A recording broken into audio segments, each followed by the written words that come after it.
Good afternoon class, welcome back. Like आपको पता है कि अभी हम क्या कर रहे थे। लास्ट क्लास में हमने ये देखा कि रेशो क्या है, प्रोपोर्शन क्या है, बेसिक चीजें हमने देखी। उन चीजों को भी हम फर्दर लेके जाते हैं, राइट। कुछ टाइप्स देखते हैं कि रेशो हमें किस किस फॉर्मेट में दे रखी है।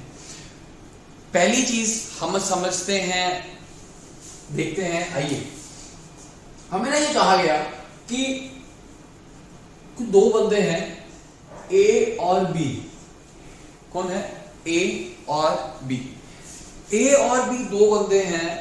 उन बंदों में ना कुछ प्रॉपर्टी डिस्ट्रीब्यूट हुई। एग्जामिनर ने हमें ये कह दिया कि कुछ प्रॉपर्टी डिस्ट्रीब्यूट हुई या कुछ पैसा डिस्ट्रीब्यूट हुआ, और पैसा जो है ना वो ए और बी में इक्वली डिस्ट्रीब्यूट हुआ। क्या हुआ? Equally distribute. आई होप समझ पा रहे होंगे। इक्वली का मतलब बराबर। इक्वली का मतलब बराबर। तो अगर इक्वली बराबर है, बराबर का मतलब भाई पता है क्या होता है रेशियो के टर्म्स में? A ratio B. देखिए, अगर ए रेशियो बी बराबर डिस्ट्रीब्यूट हो, बराबर का मतलब कि जितने रुपए या जितनी जमीन ए को मिली उतने ही रुपए या उतनी जमीन किसको मिलेगी? बी को।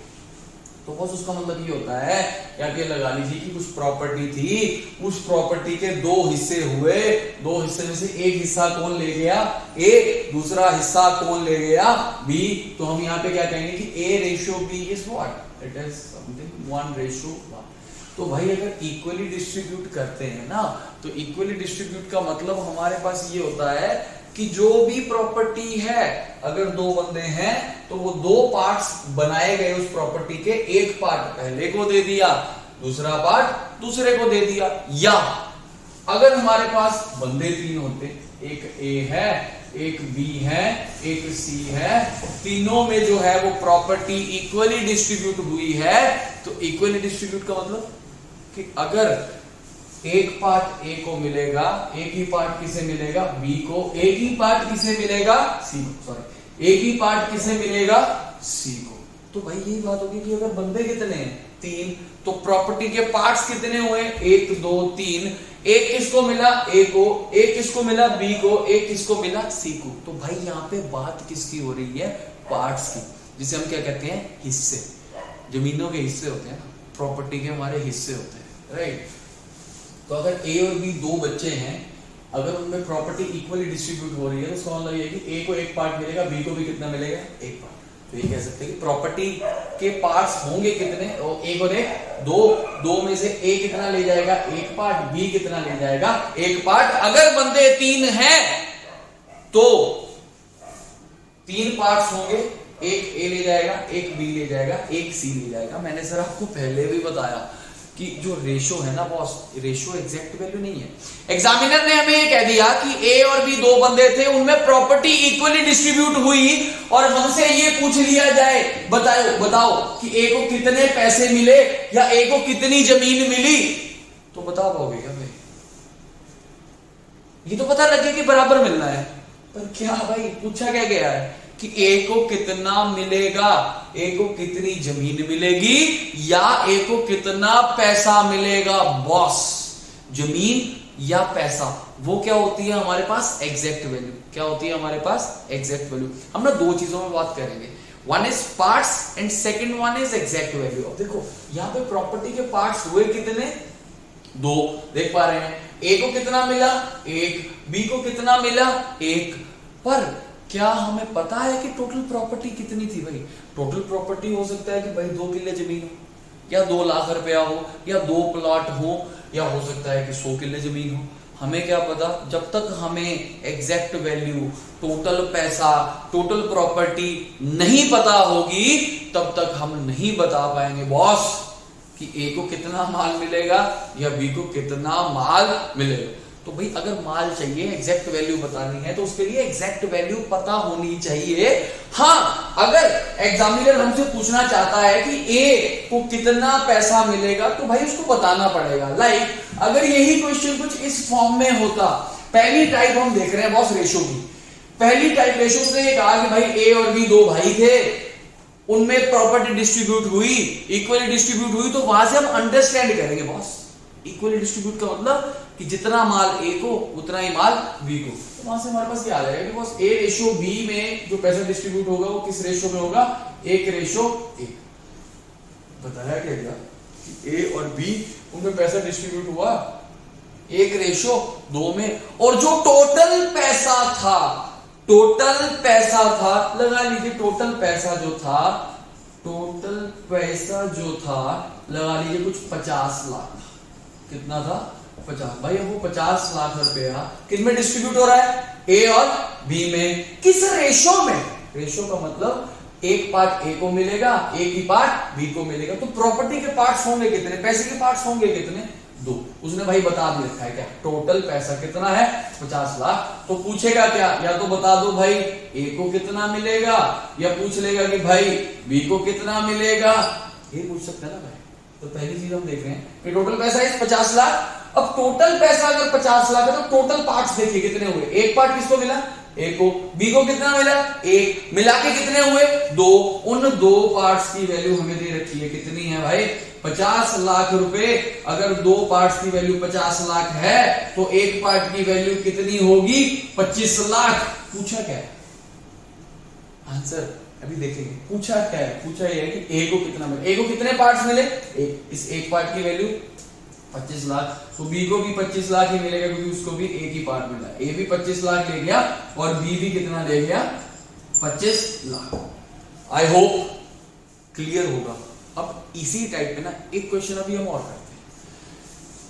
ये देखिए कि अब उसने क्या कहा है कि ए और बी 2 बंदे हैं, उनमें पैसा डिस्ट्रीब्यूट हुआ किस रेशो में? 3:2। किस रेशो में? 3:2। भाई 3:2 का मतलब क्या है? 3:2 का मतलब ये है कि अगर ए को भाई कुछ 3 पार्ट्स मिलेंगे तो बी को कितने मिलेंगे? 2 पार्ट्स। कितने मिलेंगे? 2 पार्ट्स। बॉस ये पार्ट्स है, this is not an exact value. हमसे अगर पूछेगा कि बिड़ू ये बताओ कि ए को कितना माल मिलेगा या बी को कितना माल मिलेगा, उसके लिए एग्जामिनर को बताना पड़ेगा कि टोटल माल था कितना। टोटल माल था कितना? भाई अगर प्रॉपर्टी को आप खुद अपने में केस पे लगा के देखो ना भाई, आपने आप खुद हो, आपकी प्रॉपर्टी 2 हिस्सों में बढ़ रही है, भाई आपको क्या पता कि आपको कितना मिलना है? तो तब पता होगा ना जब आपको टोटल पता होगा, राइट? वही चीज यहाँ पे है कि ए और बी में किस रेशो में डिस्ट्रीब्यूट हुआ? 3:2। 3 पार्ट्स किसको मिले? ए को। बी को कितने मिले? 2। तो इसका मतलब प्रॉपर्टी के पार्ट्स हुए कितने? 5। अगर हमें ये कहा जाए कि जो टोटल पैसा है, टोटल पैसा इज समथिंग 50 लाख। कितना है? समथिंग 50 लाख। अब 50 लाख रुपए जाएगा ए और बी, क्या सबको बराबर मिलेगा? दोनों को बराबर मिलेगा? नहीं भाई, ये नहीं है। एग्जामिनर के हिसाब से तो 3:2 है। आप जो मर्जी लगा लीजिए, हमें तो एग्जामिनर के हिसाब से ही चलना पड़ेगा अगर हमें नंबर लेने हैं तो। अगर नेगेटिव मार्किंग करानी है तो भाई साहब जो मर्जी करो, ठीक है? तो ए रेशो बी क्या हो गया? 3:2। ए को कितने पार्ट्स मिले? 3। बी को कितने मिले? 2। मिला के कितने हुए? 5। किसके? जो इनके पास प्रॉपर्टी थी। कितने की थी? 50 लाख। तो भाई 5 पार्ट्स की वैल्यू 50 लाख रुपए और एक पार्ट की वैल्यू 10 लाख रुपए। पूछा क्या क्या था भाई कि ए को कितना, बी को कितना। भाई ए को कितने पार्ट्स मिले हैं? 3। एक पार्ट की वैल्यू 10 लाख, तो 3 पार्ट में कितना मिलेगा? 30 लाख रुपए। ये कौन ले जाएगा? ये ले जाएगा ए। और बी 2 पार्ट्स की वैल्यू 20 लाख रुपए कौन ले गया है? बी। और भी बहुत वेज है बॉस रिप्रेजेंट करने के, ठीक है? एक्स लगा लो, फ्रैक्शन लगा लो, पर भाई जहां पे हमें फ्रैक्शन की कुछ ज्यादा जरूरत नहीं है ना, हमें वो चीजें करनी नहीं चाहिए। अभी देखेंगे, अभी आगे फ्रैक्शन आएगी ना तो आपको खुद ही नफरत होने लग जाएगी कि भाई ये फ्रैक्शन क्या चीज है, ठीक है? तो फ्रैक्शन का भी हमारे पास कोड है, देखते रहो, समझते जाओगे। अभी ये देखा कि पैसा जो है या तो इक्वली डिस्ट्रीब्यूट होगा या किसी रेशो में होगा, किसी रेशो में होगा, तो पार्ट्स को एग्जैक्ट वैल्यू से कंपेयर कर लेंगे। अगर एग्जैक्ट वैल्यू दे रखी है तो ही एग्जैक्ट वैल्यू एग्जामिनर हमसे पूछ सकता है। अगर एग्जैक्ट वैल्यू नहीं तो भाई साहब हम भी एग्जैक्ट वैल्यू बता नहीं पाएंगे, ठीक है ना जी? राइट। ये था हमारे पास पहली टाइप जिसमें हमें ए रेशो बी जो है वो डाटा दे रखा था। अगर डाटा कुछ इस फॉर्म में होता कि भाई 3 बंदों में पैसा डिस्ट्रीब्यूट हुआ, ए, बी और सी। ए, बी और सी किस रेशो में, लगा लीजिए 1:2:2, 1:2:2। तो अब रेशो आप इतना समझ गए होंगे कि भाई रेशो इसका मतलब है कि ए के सामने क्या है, ए, बी के सामने 2, सी के सामने 2। तो इसका मतलब ए को कितने पार्ट्स मिलेंगे, पार्ट्स या रुपए, भाई पार्ट्स, रुपए नहीं। ए को कितने पार्ट मिलेगा, 1, बी को कितने मिलेंगे 2, सी को कितने मिलेंगे 2। अब बात यह कि जो भी टोटल पैसा होगा, अगर हमें बता रखा हो कि टोटल पैसा फिर कितना है, लगा लीजिए 50 लाख रुपए। कितने हैं, 50 लाख रुपए ए बी सी में बांट रहे हैं। कितने पार्ट्स हैं टोटल, 2, 2, 4 और 1, 5। इन 5 पार्ट्स की वैल्यू कितनी आ गई, 50 लाख। तो एक पार्ट की वैल्यू कितनी आ गई, 10 लाख। पूछ क्या सकता है कि भाई साहब ए को कितना मिला, बी को कितना मिला, या सी को कितना मिला। ये गैप पूछ लेगा, ए और बी का कितने रुपए का गैप है वो देख लेंगे भाई। एक पार्ट में कितने रुपए मिलते हैं, 10 लाख। ए को कितने पार्ट्स मिले हैं, एक ही मिला भाई, तो ए कितने रुपए ले जाएगा, 10 लाख। आई होप आप समझ पा रहे हैं कि बी अब कितने ले जाएगा, 20 लाख। सी का भी आप देख पाएंगे कितना ले जाएगा, 20 लाख रुपए। गॉट इट, समझ पा रहे हैं ना, ठीक है। तो अगर किसी को नहीं भी समझ आए ना, तो बॉस ये ना रिकॉर्डेड वीडियो है, उसको थोड़ा सा पीछे करके एक बार दोबारा देख लेना, है ना, तो चीजें जो है वो क्या हो जाएंगी, क्लियर।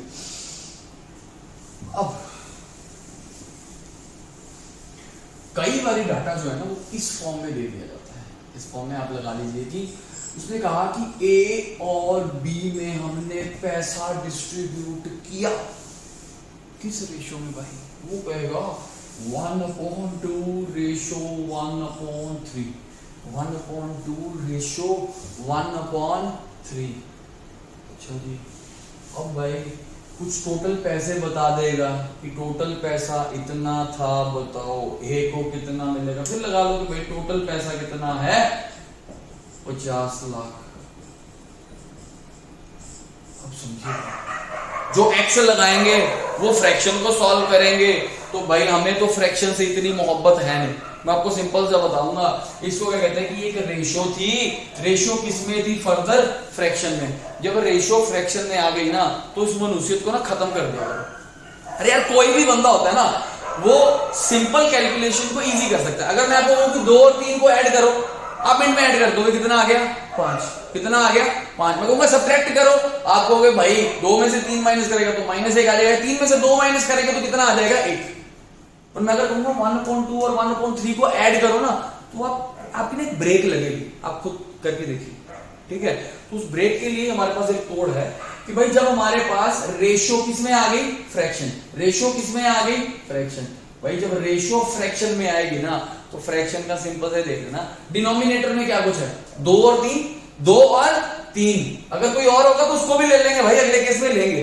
2 और 3 इसका एलसीएम लोगे, 2 और 3 का एलसीएम आपके पास निकल के कितना आएगा, 2 और 3 का एलसीएम है 6। तो हमने सर 6 से मल्टीप्लाई न्यूमिनेटर पहले को कर दिया, 6 से मल्टीप्लाई ही दूसरे को कर दिया। तो वही प्रॉपर्टी थी कि भाई अगर पहले को करोगे तो दूसरे को कर देना, ताकि रेशो में कोई फर्क ना पड़े।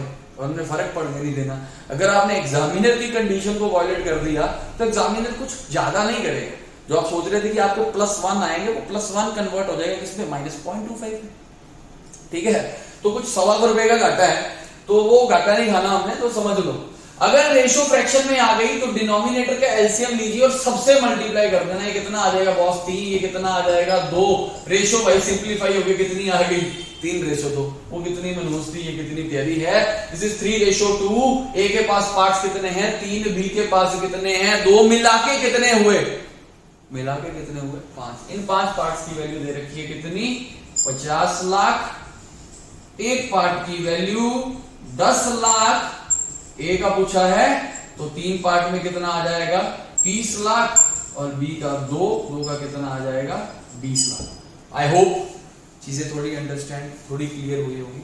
इस क्वेश्चन से हमें क्या नया सीखने को मिला भाई, इस क्वेश्चन से यही मिला कि भाई अगर रेशो फ्रैक्शन में आ गई ना, तो भाई फ्रैक्शन को सॉल्व मत करना, आंसर तो आ जाएगा। कोई गरारीबाज नहीं होते हैं कि भाई हम तो ऐसे ही करेंगे, ठीक है भाई, वो नहीं है, ठीक है, हो जाएगा, बट आंसर तो उससे भी आ जाएगा, that will be time consuming, time ज्यादा लगेगा ना, तो कैलकुलेशन का भी एरर रहेगा जहां पे टफ रहेगा। तो आसान बना लो, डिनोमिनेटर का एलसीएम लेके न्यूमरेटर से मल्टीप्लाई कर दो, ये रेशियो की प्रॉपर्टी ये आपको बता रखी है, यहां पे ये यूज होगी। अगला क्वेश्चन,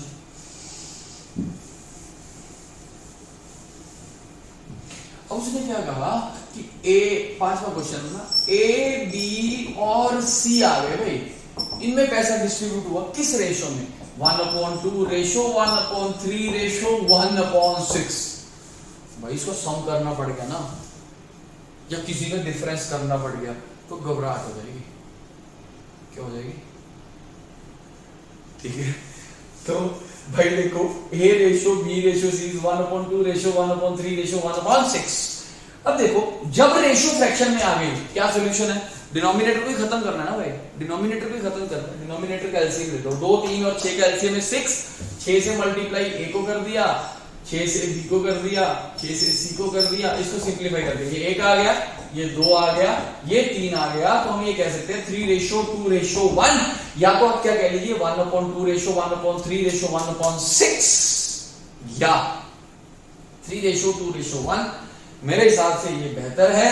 तो इसी तरीके से आप चलिए कि ए को कितने पार्ट्स मिलेंगे, 3, बी को कितने मिलेंगे, 2, सी को कितने मिलेंगे, 1। अगर टोटल पैसा उसने बता रखा है, लगा लो कुछ 30 लाख, कितना लगा लो, कुछ 30 लाख रुपए। पूछ सकता है ए का कितना, बी का कितना, सी का कितना, ये तो आप इजीली कर ही पाएंगे, ठीक है। तो कुछ करके देख लीजिए एक बार, है ना, 3, 2, 5 और 1, 6 पार्ट्स की वैल्यू दे रखी है, कितनी, 30 लाख रुपए। एक पार्ट की वैल्यू कितनी आ गई है, 5 लाख रुपए। ए को कितना मिल जाएगा, 3 पार्ट का मतलब 15 लाख रुपए। बी को कितना मिल जाएगा, 2 पार्ट में कितना पैसा आएगा भाई, 10 लाख रुपए। और सी को तो भाई एक ही पार्ट मिलना था, एक पार्ट में तो 5 लाख रुपया। तो इस हिसाब से जो पैसा वो क्या हो जाएगा, डिस्ट्रीब्यूट। आई होप चीजें अंडरस्टैंड कर रहे होंगे आप, ठीक है। अभी हम एक टाइप और देख लेते हैं। कई बार एग्जामिनर जो है ना, हमें डाटा किस फॉर्म में दे देता है। ये देखो, अगर एग्जामिनर ने ये कह दिया कि भाई A/B is something 2/3 and B/C is something 4/5, 4/5। और भाई ए और बी का आपसी रिलेशन दे दिया, बी और सी का आपसी रिलेशन दे दिया। अगर ए और बी का दे दिया, बी और सी का दे दिया, हमसे पहली चीज ये, हमें ये निकालना आना चाहिए कि A/B/C कितना होगा। भाई अगर जब कंपैरिजन करते हैं ना, जब हम पार्ट्स को एग्जैक्ट वैल्यू से कंपेयर करते हैं, तो हम सभी को सेम लेवल पे लेके आते हैं। अगर ए बी सी का एग्जामिनर ने टोटल पैसा भी दे दिया, अगर टोटल पैसा भी दे दिया ना, तो हमें ए बी और सी को सिंगल स्टेज पे लेके आना पड़ेगा। बेसिकली हमें एक सिंगल रिलेशन इनका निकालना पड़ेगा। तो वो निकालना सीख लेते हैं। निकालना कैसे, अब देखो ए और बी, इसमें यहाँ पे कौन है ए और यहाँ पे कौन है बी, यहाँ पे कौन है बी और यहाँ पे कौन है सी। आप ये देखो दोनों में से कॉमन कौन है, यहाँ पे ए बी, यहाँ पे बी सी, कॉमन कौन है बी, कॉमन कौन है बी। यहाँ पे बी के पास बॉस कितने पार्ट्स हैं, 3। यहाँ पे बी के पास कितने पार्ट्स हैं, 4। यहाँ पे 3 पार्ट्स हैं, यहाँ पे 4 पार्ट्स हैं। जो कॉमन बंदा है ना, उसे बराबर कर दो और मर्ज कर दो, कुछ ज्यादा नहीं करना। यहाँ पे कितना है 3, यहाँ पे कितना है 4, 3 और 4 का एलसीएम 12। भाई 3 को मल्टीप्लाई कर दो किससे, 4 से। अब देख लो, अगर यहाँ पे हमने बी को 4 से मल्टीप्लाई किया ना, तो ये ऊपर वाली रेशियो में ए को भी किससे मल्टीप्लाई करना पड़ेगा, 4 से। तो बेसिकली ये क्या आ गया, 8/12। अब यहाँ पे बनाना कितना है 12, 4 को किससे मल्टीप्लाई करेंगे, 12 है 3 से, तो इट इज इनटू 3। ये सी भी किससे मल्टीप्लाई होगा, इनटू 3। भाई अगर 3 से मल्टीप्लाई नहीं करोगे ना, तो रेशियो चेंज हो जाएगी। अगर रेशियो चेंज हो गया तो आपको पता है कुछ खास नहीं होगा, माइनस में नंबर आएंगे, राइट। तो ये 8/12 है एंड दिस इज 12/15। कॉमन कौन था, ये A/B था जी, ये B/C था। 12 मर्ज कर दो, ए के पास 8, बी के पास 12, सी के पास 15। तो जो भी प्रॉपर्टी होगी भाई उसमें ए को कितने हिस्से मिलेंगे 8, इसको कितने मिलेंगे 12, इसको कितने मिलेंगे 15। अब टोटल देखो कितने पार्ट्स हैं, ये 20 हो गए, 20 और 15 35। अगर एग्जामिनर कह दे कि टोटल जो है वो कुछ 35,000 रुपए थे, कितने रुपए थे 35,000 रुपए, 35,000 रुपए किस में डिस्ट्रीब्यूट होगा, एबीसी में, किस रेशो में 8 12 15 में। टोटल पार्ट्स कितने हो गए 35, 35 पार्ट्स की वैल्यू 35,000, एक पार्ट की वैल्यू 1000। कुछ भी पूछ सकता है कि ए बी सी, अब ए कितना ले जाएगा 8,000, बी कितना ले जाएगा 12,000, सी कितना ले जाएगा 15,000।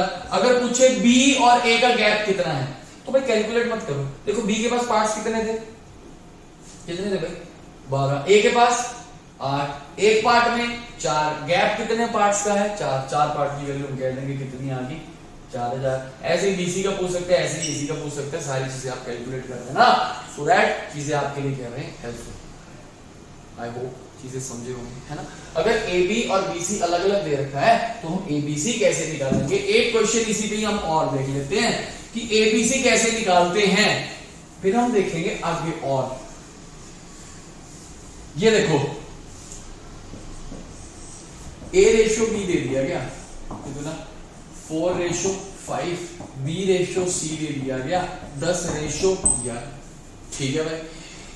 अब यहां पे कॉमन बी के पास यहां 5, यहां कितने 10, दोनों को बराबर कर दो। बराबर कैसे करना है, दोनों का एलसीएम ले लो, 5 और 10 का एलसीएम कितना आ गया, कितना आ गया 10। अब भाई 10 आ गया, ये तो 10 था, इसको 10 बना दो इंटू 2, तो ऊपर भी ये क्या हो जाएगा इंटू 2, तो क्या आ गया ये 8:10 आ गया।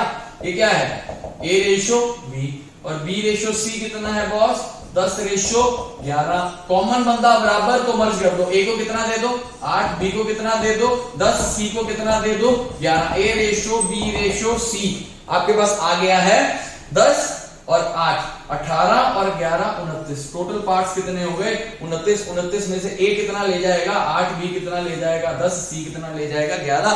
अगर एग्जैक्ट वैल्यू दे रखी होगी तो एग्जैक्ट वैल्यू हम निकाल देंगे, अगर नहीं दे रखा सिर्फ रेशो पूछिए तो रेशो मार्क करना और अगले क्वेश्चन पे बढ़ जाना। आई होप समझ गए होंगे ना। अगर ए बी दे रखा है और बीसी दे रखा है और एबीसी निकालना है तो बॉस वो ऐसे निकलेगा।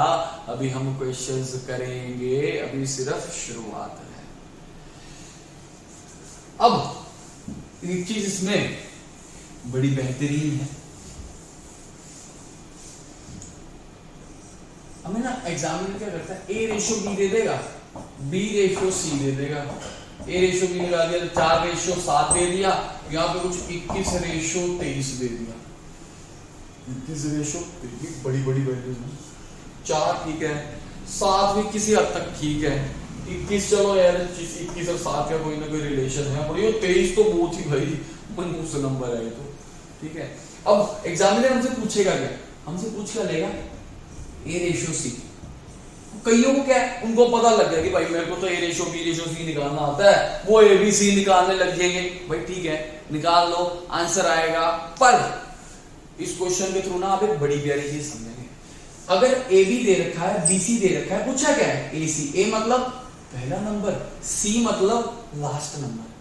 अब आओ, ये रेशो का मतलब तो आपको पता है क्या होता है, फ्रैक्शन, ठीक है भाई। तो ये क्या आ गया a upon B, B ratio C का मतलब क्या होगा, this is b upon C. अब यार अगर मैं दोनों को मल्टीप्लाई करता हूं तो क्या b से b कैंसिल आउट हो जाएगा, होएगा ही भाई। मल्टीप्लिकेशन में न्यूमरेटर डिनोमिनेटर कैंसिल आउट हो जाएगा, बचेगा क्या ऊपर a नीचे c। तो आंसर जो आएगा वो क्या रिप्रेजेंट करेगा, that will represent a ratio c। क्या मैं वही चाहिए, क्या मैं वही चाहिए, बिल्कुल चाहिए, ठीक है। तो अगर फर्स्ट और लास्ट पूछा जाए ना तो रेशियोज को मल्टीप्लाई कर दिया करो। पहली कितनी थी 4/7, दूसरी कितनी थी 21/23, 7/1 7/3, 4 × 3 12, 12/23। या क्या आंसर आ जाएगा a ratio C S 12:23। Boss ये तभी लगेगा जब हमसे फर्स्ट और लास्ट पूछा है, फर्स्ट और लास्ट पूछा गया है। अगर फर्स्ट और लास्ट पूछा ना पूरा कैलकुलेट करने की जरूरत नहीं है भाई, जहां टाइम बचता है बचा लिया करो, क्योंकि किसी भी पेपर में कुछ 2-3 क्वेश्चंस ऐसे आते हैं जो टाइम कंज्यूमिंग होते हैं और उस पर टाइम इन्वेस्ट करना पड़ता है, राइट। तो जहां से टाइम बच रहा है बचाइए, जहां भाई इन्वेस्ट करना पड़ेगा ना वहां पे करना ही पड़ेगा। अगर बोर्ड मार्क्स का कोई बड़ा क्वेश्चन आ जाता है ना, आपने देखा होगा बोर्ड मार्क्स के क्वेश्चन आते हैं, उसका कोई तोड़ नहीं है भाई, कोई भी इतना नहीं है कि आपको उसका बता देगा देख के कि हाँ भाई ये सिस्टम है, ठीक है। वो टाइम लगेगा, तो जहां पे टाइम बच रहा है बचा लीजिए, जहां टाइम इन्वेस्ट करना है वहां पे इन्वेस्ट कर लेंगे, कोई दिक्कत नहीं है, ऐसा है ना। तो ए बी बी सी और ए सी पूछा जाए तो ध्यान रखना यहाँ पे आपको थोड़ा टाइम बच सकता है। आई होप ये भी चीजें समझ आ गई होंगी। अब ए किसी और फॉर्म में डाटा भी हमें दिया जा सकता है, वो बड़ा इंपॉर्टेंट है, ठीक है। ये देख लेते हैं, कई बार ना हमें ए बी सी में सिंगल रिलेशन दे दिया जाता है, सिंगल रिलेशन, इसको हमने नाम दे रखा है भाई, this is single relation. Single relation मतलब एक ही रिलेशन है, तो वो कह देगा कि 2 times A equals to 3 times B equals to 4 times C, 2a 3b 4c, 2a 3b 4c। ये सिंगल रिलेशन, इसको सिंगल रिलेशन कहते हैं, सभी बराबर है, ये सिंगल रिलेशन। अगर कुछ इस फॉर्म में हमें सिंगल रिलेशन दे दिया गया और हमसे ये पूछा गया कि भाई a ratio b ratio c बताइए, तरीके तो बहुत है।